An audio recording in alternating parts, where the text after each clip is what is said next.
Hoje, 24 de março, a invasão russa na Ucrânia completa um mês de guerra que traz perdas sobre o ponto de vista humanitário e que cria pressões e incertezas sobre a economia global.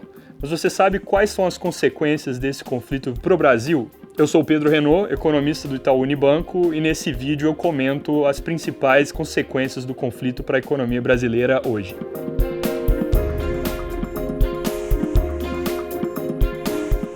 A inflação já estava pressionada por aqui e no resto do mundo em uma dinâmica que começou na pandemia e veio tanto dos estímulos que os governos fizeram, quanto dos gargalos de oferta que surgiram, como a escassez de semicondutores, o preço do frete marítimo e a falta generalizada de insumos por causa das paradas na indústria global.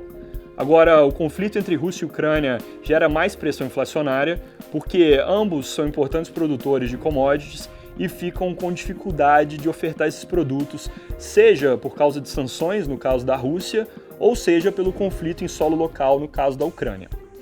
Juntos, os dois países respondem por fatias importantes do comércio global de itens como petróleo, gás, milho, trigo e fertilizantes, além de outras coisas mais específicas como paládio e titânio. E aí, com menos oferta, é preço para cima. O Brasil não compra a maioria dessas commodities de lá, mas a simples alta das cotações internacionais já afeta os preços por aqui. E a inflação no Brasil deve acabar sendo salgada de novo em 2022. Depois de subir 10,1% em 2021, o IPCA deve ir para 6,5% ou mais em 2022, bem acima da meta do Banco Central, mas abaixo do que foi no ano passado, porque a inflação não é o nível de preços, e sim o quanto eles estão aumentando. E como a gente já vem de preços elevados, a base de comparação acaba ficando mais alta. Além disso, a demanda na nossa economia não está mais tão aquecida, juros em alta têm um efeito importante e, com isso, a pressão não deve ser tão grande quanto seria em um contexto em que a economia estivesse bombando e fosse mais fácil repassar os preços.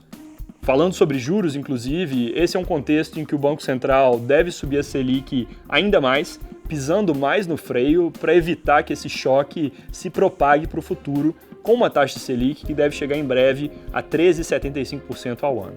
Eu mencionei que o Brasil depende pouco das commodities que vêm da Ucrânia e da Rússia, mas no caso específico de fertilizantes, a história é diferente.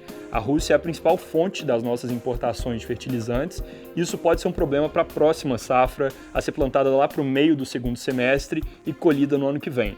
Apesar de distante, é um ponto para acompanhar de perto. Nesse meio tempo, o agronegócio brasileiro ganha um impulso importante de preços mais altos no mercado internacional e possibilidade de aumentar volumes exportados para as regiões que dependiam mais do leste europeu.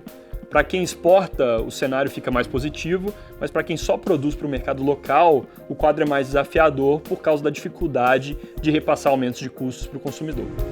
Historicamente, do ponto de vista econômico, conflitos geopolíticos aumentam a incerteza na economia global e levam os investidores a buscarem mercados mais seguros, como os Estados Unidos, fugindo de opções consideradas mais arriscadas em países emergentes, como o Brasil. Mas dessa vez o que a gente tem visto por aqui é uma grande entrada de fluxos estrangeiros, ajudando a fortalecer o real.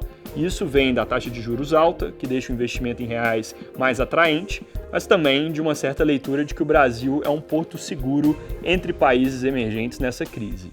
É bem verdade que nós temos os nossos próprios desafios e eles, inclusive, devem levar o real a perder parte dessa força antes do fim do ano.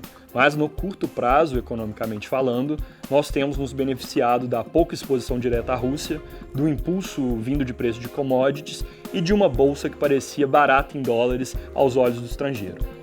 Resumindo, o efeito desse conflito é até aqui uma perspectiva de mais inflação e mais juros no Brasil, mas também com algum impulso positivo para a economia via atividade de empresas ligadas à produção de commodities, tanto por aumento de preços dos volumes exportados, quanto pela tendência de mais investimento no setor, porque mesmo que a guerra acabe hoje, alguns desses preços devem cair apenas lentamente. Essas são as principais consequências econômicas que o conflito na Ucrânia traz até o momento para o Brasil e que, a depender da evolução, podem continuar impactando o seu bolso no médio e longo prazo.